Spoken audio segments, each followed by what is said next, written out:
আমাকে কিছু রজনীগন্ধা আর গ্ল্যাডিওলাস দিন। দিচ্ছি।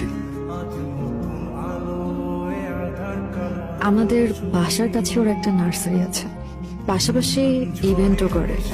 আমার কলেজে একটা নাচের প্রোগ্রাম ছিল, খোপার ফুল কিনতে গিয়ে ওর সাথে দেখা। ও হয়তো জেনে বুঝেই আমার কেনা ফুলগুলোর সাথে কয়েকটা কাঠগোলাপ প্যাক করে দেয়।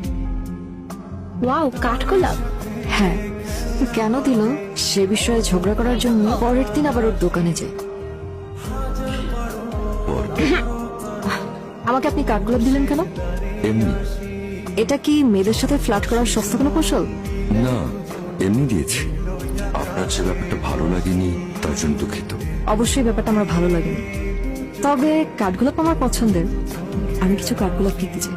কাঠগোলাপ তো আমার এখানে বিক্রি হয় না, এগুলো আমার নিজের গাছের কাঠগোলাপ। এ পর্যন্ত কয়জনকে দিয়েছেন আপনার মন থেকে চাওয়া কাঠগোলাপ? একজন কি? মুখের মধ্যে কথাগুলো কি আগে থেকে গুছিয়ে রাখেন? কথাগুলো তো ডানা মেলবেই যদি ফুলের দোকানে ফুলপুরি নেমে আসে। আমি প্রতিদিনই কাঠগোলাপ চাই, দিতে হবে। আর শুনুন, আমি ফুলপরি বা হেলেন নই, আমি তৃণ। আবির। আমি ওর কথার প্রেমে পড়েছিলাম নাকি আমার চোখের তা জানতাম না, তবে আমরা দুজন দুজনের প্রেমে পড়ে যাই। ও পৃথিবীর কোনো কিছুই বোঝে না, কিন্তু কিভাবে যেন আমার মন বুঝে যেত। এরপর 2-3 দিন কেটে যায়। আমি ভার্সিটির পরীক্ষা নিয়ে ব্যস্ত ছিলাম, আবিরের সাথে কোনো যোগাযোগ হয়নি। পরীক্ষা শেষে আমি ওর নার্সারিতে যাই, কিন্তু পাইনি। আবির আমাকে নিয়ে যে যে জায়গায় যেত সবখানে গিয়েছে, কোথাও পাইনি। পুরো দুনিয়া তোমাকে খুঁজে ফেলেছে, কোথাও পাইনি। এভাবে পালালে কেন?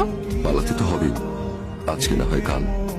ডাক্তার যা বললেন তাতে আমাদের দূরত্বটাই ভালো, কাছে আসে না। কি বলছো এসব তুমি? এটা ভুল, আমি এটা বিশ্বাস করি না। আমরা অন্য ডাক্তার দেখাবো। আমি কিছুতেই মেনে নিতে পারছিলাম না, আমি আবিরকে ছাড়া থাকতে পারবো না। আমার এক বিন্দু বিশ্বাস হচ্ছিল না যে আবির এই পৃথিবীতে আর মাত্র 5 থেকে 6 মাস সার্ভাইভ করবে। আমার এই বিয়ে করার ব্যাপারটাকে বলতে পারো ও নিজেরই শেষ ইচ্ছে, এই জন্যই তড়িঘড়ি করে বিয়েটা সেরে নিচ্ছি। সে আমার অসংখ্য ইচ্ছে না বলতেই পূরণ করে দিয়েছে, আর ওর এই শেষ ইচ্ছে পূরণ করাটা আমার উচিত বলেই মনে করি। সার্জারিটা সফল হলে ডাক্তার বলেছেন 50% চান্স আছে সার্ভাইভের। আর তুই নিজের প্রেমিকাকে অন্যের হাতে তুলে দিচ্ছিস। যে জীবনের বাজি, সে জীবনের আবার মূল্য কি বল?